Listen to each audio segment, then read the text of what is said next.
Meus queridos e amados irmãos, uma vez mais estamos reunidos para a nossa Escola Bíblica Dominical. Essa é a minha, a sua, nossa Escola Bíblica. Escola essa, enquanto ensina, evangeliza. Enquanto evangeliza, ela ensina. Tenho por hábito dizer que essa é a melhor escola, a escola de todos os tempos, a melhor escola do mundo, até porque essa escola tem por finalidade principal ensinar a preciosa, bendita e inerrante Palavra de Deus. Palavra essa que nos conduz até a glória celestial. Eu quero te convidar para que nós possamos estar debruçados na nossa 12ª lição. Já estamos chegando ao finalzinho de mais um trimestre esse abençoadíssimo e abençoador. Creio, sem sombras de dúvidas, que Deus abençoa a minha, a tua, a nossa vida durante todo esse trimestre. Já na nossa penúltima lição, que traz por tema o diaconato, 20 de junho de 2021. Eu louvo a Deus por sua vida, porque você está no nosso canal e nós estamos aqui ensinando e aprendendo juntamente a bendita palavra do Senhor.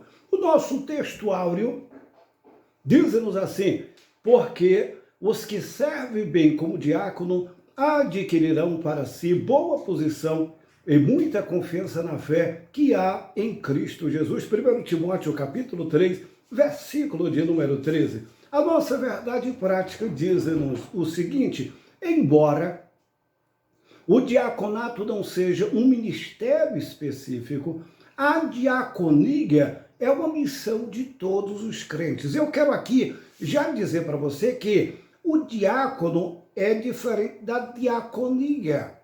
A diaconia nós podemos exercer, todos podem exercer a diaconia. E o que seria a diaconia então? Servir.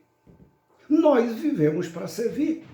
E quem vive e não vive para servir, não serve para viver, já diz o poeta. Então nós vivemos exatamente para servir. A própria Bíblia nos diz: aquele que sabe fazer o bem e não faz, comete pecado. Então, eu vivo para servir, a minha vida é para servir. O próprio Cristo, nosso mestre, ele nos ensinou. Ele próprio diz: o Filho do Homem veio não para ser servido, mas para servir. Então, queridos, embora o diaconato seja um ministério específico, a diaconia é uma missão de todos os crentes. Mesmo você, membro da igreja, congregado, ou aqueles que ainda não vieram a Cristo e não tomaram uma decisão de compromisso e de aliança com Deus, eles podem servir. Quanta gente que são bons servidores. Agora, detalhe, nós precisamos pontuar isso, que por mais que eu sirva, por mais que eu seja amoroso, generoso, bondoso, longânimo, por mais que eu faça muitas e muitas obras de caridade, de amor, de empatia, isso não é mérito para a salvação, obviamente. Agora, eu preciso, sem sombra de dúvida, ser um servo. Amém? Queridos, vamos então à nossa leitura bíblica em classe, que se encontra em 1 Timóteo capítulo 3, versículos 8 ao versículo 3. Da mesma sorte, o diácono seja honesto, digno, seja honesto, não de língua dobre, não dado a muito vinho, não cobiçoso de torpe ganância, guardando o mistério da fé e em uma pura consciência. Também que seja primeiramente provado e depois sirva, se for irrepreensível.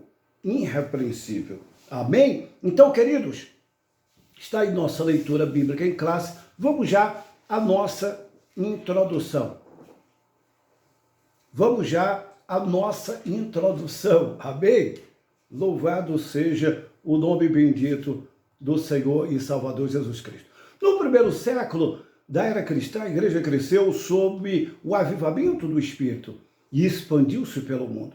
Na medida em que cresceu, surgiram também problemas na esfera social, demandando urgente providência por uma sábia e unânime decisão. Em assembleia, a igreja de Jerusalém escolheu 7 homens de moral ilibada, cheios do Espírito Santo, para administrar esse importante negócio, conforme em Atos capítulo 6 e o versículo de número 3. Nesta lição estudaremos esse importante ministério de serviço que, por causa de uma crise étnica na igreja, levou os apóstolos a proporem medidas que serviram de base para instituir a função diaconal. Esta, até hoje, faz parte do ministério ordenado pela Igreja Cristã. O nosso ponto central da nossa lição, a função de diácono remonta o serviço voluntário prestado para alguém. Queridos, é bom que nós venhamos nos ater ao capítulo 6 do livro do Atos dos Apóstolos, quando houve uma crise se instaurou no meio da igreja. Era mais uma crise étnica, até porque havia uma demanda e havia uma discussão acirrada que foi aumentando gradativamente por conta das viúvas, as viúvas que estavam sendo e se sentiam desamparadas e não tão devidamente assistidas, as hebreias, as que falavam a língua aramaica e as que falavam a língua grega, as helenistas e as que falavam a língua aramaica, até porque naquela época a língua catalogada e todo o Novo Testamento foi escrito no grego, os evangelhos, o Ato dos Apóstolos, o Novo Testamento foi escrito no grego. Todavia, a língua que era catalogada era mais o aramaico. E havia uma discrepância, porque algumas viúvas helenistas que falavam o grego e algumas que falavam o aramaico, e havia uma discussão ali entre elas, porque algumas se sentiam desassistidas na distribuição diária. Havia assistência social. Naquela época, a igreja trabalhava não só evangelizando, ganhando almas, curando, em nome de Jesus. Os milagres e maravilhas eram muito evidentes na igreja daquela época. O evangelho de Cristo alcançou todo mundo civilizado, mas eram também assistidos. Haviam muitos necessitados. E algumas viúvas começaram a queixar. E diante desse queixume constante, os apóstolos se reuniram. E em assembleia, solenemente, decidiram escolher 7 homens de caráter ilibado, lisura, integridade, retidão, continência. Homens que, de fato, eram devidamente capazes para o exercício dessa função diaconal, que era a função de servir, a função de servir à mesa, de trabalhar com a ação social da igreja, enquanto os apóstolos e o concílio diziam exatamente sobre isso. Enquanto nós nos ocupamos no ministério da palavra, enquanto nós estamos ocupados em pregar, enquanto nós estamos preocupados em trazer uma palavra à igreja, os diáconos, eles estão servindo à mesa, eles estão exatamente preocupados com ação social da igreja, que, diga-se de passagem, deveriam ser cheios do Espírito e não estavam apenas, vale aqui salientar, limitados a apenas servir à mesa, apenas na ação social da igreja. Não, até porque nós vemos na figura de Estevão, homem cheio do Espírito Santo, intrépido, exímio orador, pregador, de tal forma que Estevão ele tinha não só uma sabedoria muito grande, mas uma eloquência, uma unção, e ele pregava com intrepidez, de tal forma que muitos se levantaram contra ele, e nós conhecemos muito bem pelo fato de pregar a verdade na sua inteireza, na sua integralidade, com imparcialidade. Estevão foi o primeiro mártir, o diácono Estevão foi o primeiro mártir apedrejado. E vocês conhecem muito bem a história. Então, queridos, esse estabelecimento dos diáconos na igreja partiu exatamente de uma necessidade social, num primeiro momento, e essa ação, e hoje nós temos nas nossas igrejas, a Assembleia de Deus, que completam completou 110 anos em território nacional. Nós temos os diáconos da igreja que servem muito bem, que no momento da distribuição da ceia, trabalham na portaria, zelam da igreja, são pessoas dedicadas, pessoas que com muita maestria e com desejo de servir, fazem isso muito bem. Todos nós, e o próprio Cristo, ele arroga para si essa questão do serviço e o quanto ele servia. A diaconia de Jesus, o significado do termo, o termo grego diaconia significa ministério ou serviço. A vida inteira de Jesus aqui na terra demonstrou o verdadeiro sentido da diaconia em todos os aspectos. Na realidade, o seu ministério terreno evidenciou quanto a ele foi apóstolo da nossa confissão, Hebreus 3:1, profeta, Lucas 4:19, evangelista, Lucas 4:18, pastor, João 10:11, mas principalmente diácono por excelência. Mateus capítulo 20, versículo 28. O apóstolo Paulo disse que Jesus, sendo em forma de Deus, não teve por usurpação ser igual a Deus, aniquilou-se a si mesmo, tomando forma de servo. Diácono é servo. Fazendo-se semelhante aos homens. Filipenses, capítulo 2, versículo 6 ao 7. Segundo a Bíblia de Estudo, palavra-chave, a expressão tomada na forma de servo denota o sentido de uma condição humilde. Jesus, ele incorporou em si mesmo isso. Queridos, hoje, por bondade de Deus, já desde 94, por graça, bondade única, infinita e misericórdia do Senhor, fui ordenado ao santo ministério. Porém, mesmo sendo ordenado ao santo ministério, como ministro do Evangelho, eu nunca deixei de ser diácono. O pastor, o evangelista, o presbítero, o cooperador. Ora, todos nós podemos exercer o diaconato, exercer a diaconia. E vale aqui lembrar, como a Bíblia diz, que aquele que serve bem como diácono, ele logrará um bom êxito. E isso tem sido muito mal interpretado. Porque, queridos, o diácono não significa dizer necessariamente que de diácono ele já vai a presbítero, a evangelista e a pastor nessa ordem crescente. Tem diáconos que exercem muito bem o diaconato e ele exerce a vida toda um diaconato porque ele ama e ele foi chamado para o diaconato da igreja. E ele não serviria bem como um presbítero. Tem presbíteros que não servem como diácono porque são presbíteros. Agora, a questão da diaconia, nós vimos isso no próprio Jesus. Jesus disse, o Filho do Homem veio para servir e não para ser servido. Tem um caso típico, lindo, interessante e, no mínimo, magistral. Quando Jesus, ele pega água, toalha e lava o pé de todos os discípulos. Ele lava o pé de todos os apóstolos. Naquela época, quem lavava os pés era o servo mais humilde da casa.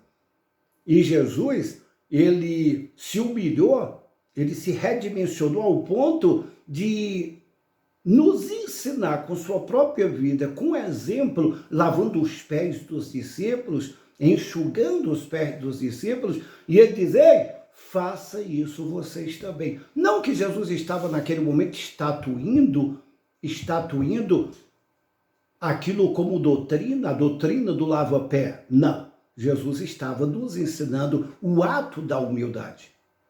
Até porque, no meio da caminhada, Jesus, vez por outra, ouvia discussão do tipo, quem vai ser o maior no reino dos céus? Quem será o maior? Havia discussão até mesmo entre as mulheres. Ô mestre, quem será o maior? O meu filho, o meu? Não. Aí Jesus Jesus diz, olha, escute uma coisa. Quem quiser ser o maior, seja o menor. Porque no reino de Deus, para ser o maior tem que ser o menor. Há uma inversão aí. Não é ser grande, é ser pequeno. E quanto mais pequeno, mais servo é, mais galardão tem. Porque Jesus, ele nos ensina dessa forma. Então, queridos, os diaconatos, a instituição dos diáconos, o conceito da função. A palavra diácono no grego é diáconos. Segundo o dicionário Vini, refere-se àquele que presta trabalho voluntário, aludido aos exemplos dos criados domésticos dos tempos do Novo Testamento. O termo destaca uma espécie de função de um mestre, de um pastor cristão, entrelaçado no sentido técnico do diácono ou diaconisa. Outra palavra grega relacionada a diácono é doulos. Esta refere-se a um servo, a um escravo. Portanto, a ideia preponderante que a função do diaconato remete é a do serviço voluntário prestado pelo ministro, o servo ou o assistente de alguém. A origem do diaconato é bênção. É uma bênção quando a pessoa é separada ao diaconato da igreja. Ele é separado para servir ao Senhor, servir à igreja, prestar esse serviço, que é um serviço de excelência, e nós vemos isso aqui colocado na Bíblia muito brilhantemente, Jesus como o maior exemplo disso, o exemplo de servir. Melhor coisa é dar do que receber. Melhor coisa é prestar um serviço ao Senhor. O perfil da função do diácono, o nosso terceiro tópico, a qualificação do diácono. As qualificações do diácono, descritas no livro do Atos e na primeira carta a Timóteo, revela que nada além de diferente das atribuições éticas exigidas do bispo. 1 Coríntios, 1 Timóteo e Tito já nos coloca isso, o caráter moral. 1 Timóteo, capítulo 3, versículo 8, o diácono deve ser uma pessoa honrada, uma pessoa digna, correta, íntegra. Não pode haver língua dobre neles, isto é, a sua palavra deve ser sim, sim, não, não.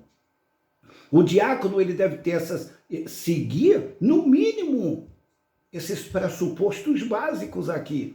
Não dado ao vinho, não espancador, não de torpe ganância, não de língua dobre, oscilante, trôpego, inconstante.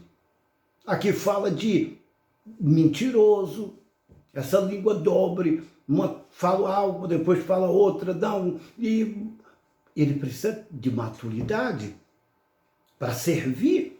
Até porque o diácono, ele exerce uma função no reino de Deus. E não é só o diácono. Todos os cristãos, de igual forma, que podem exercer a diaconia, que é o ministério de fazer o bem, de prestar um serviço na obra de Deus, no reino de Deus, quanto prazer temos. Quando viemos a Cristo, nós viemos perguntando o que o Evangelho pode fazer por nós. Hoje, a nossa fala é diferente. O que podemos fazer pelo Evangelho? O que nós podemos fazer pelas pessoas? Jesus nos ensina, através da sua vida, e sua vida de serviço, a sua vida de entrega. O diácono, ele precisa de um caráter familiar, a conduta deve ser marido de uma mulher, fiel à sua esposa e um bom pai. A exemplo também do bispo, o diácono deve ser zeloso com o seu lar, amar a sua esposa com amor sacrificial, deve respeitar os seus filhos para obter deles o mesmo respeito. O serviço do diácono à sua família revelará como ele servirá também a igreja.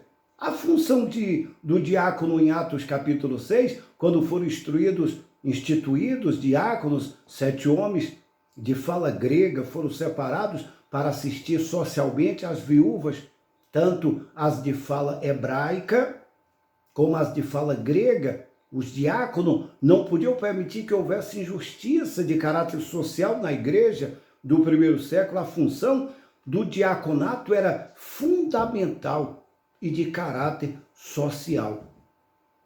Se nós formos olhar hoje, qual seria a função atual do diácono? Atualmente, a função primordial do diácono é auxiliar na igreja local através das orientações do seu pastor em atividade ligadas à visita aos enfermos, aos necessitados, aos desviados, bem como cuidar das tarefas espirituais ligadas ao culto, como a distribuição dos elementos da ceia, recolher contribuições para a manutenção da igreja local e auxiliar na ordem e na segurança da liturgia do culto, bem como de outras tarefas já mencionadas. O diácono ele tem essas atividades como prioritárias. Obviamente que não só os diáconos podem trabalhar dessa forma, todos de igual forma podem ser úteis ao reino de Deus. Quebrou o banco, chama o diácono. A lâmpada está queimada, chama o diácono. Faltou o papel higiênico, chama o diácono. Chama o diácono. Ora, todos nós, enquanto cristãos, na construção do reino de Deus e na igreja local, podemos muito bem exercer uma diaconia. Já indo para o nosso fechamento e a nossa conclusão, o diaconato foi instituído pelos apóstolos de Cristo quando a comunidade cresceu e precisou ter pessoas que pudessem resolver as questões relacionadas aos problemas sociais que demandavam atenção e cuidado. Hoje, os diáconos servem à igreja e a Deus em trabalhos diferentes, e a liderança das igrejas locais deve valorizar o seu trabalho, reconhecê-los como excelentes servidores do reino de Deus, pois no sentido lato, todos somos diáconos da igreja de Deus. Então, queridos, o reino de Deus cresceu. As Assembleias de Deus, eu falo aqui enquanto assembleiano e pastor assembleiano, pentecostal, as Assembleias de Deus está espalhada por todos os cantos do Chuí ao Apoque, desde os mais longínquos sertões. Nos mais longínquos rincões tem uma igreja, tem uma congregação e crescendo o trabalho, por conseguinte, à medida que o trabalho de Deus cresce, a comunidade evangélica cresce também as demandas e a necessidade exatamente de ter oficiais na igreja. E os diáconos é de grande relevância na igreja. Eles prestam um serviço enorme, um serviço gigantesco no reino de Deus. Amém? Que Deus nos ajude, que Deus possa continuar nos abençoando e que nós possamos servir com excelência, servirmos com dignidade ao reino de Deus, porque a Bíblia diz, apóstolo São Paulo, com muita autoridade, ele diz que nós devemos militar, e militar legitimamente. A palavra do Senhor diz que o nosso galardão está com Cristo, para dar a cada um segundo as suas obras. Amém? Que Deus nos ajude, que Deus nos abençoe. Até uma próxima. Se Deus permitir, estaremos no domingo, uma vez mais reunidos, no próximo domingo, na 13ª lição, fazendo o fechamento aqui da nossa Escola Bíblica Dominical. Forte abraço, fiquem todos com Deus. Shalom Larema, paz e prosperidade.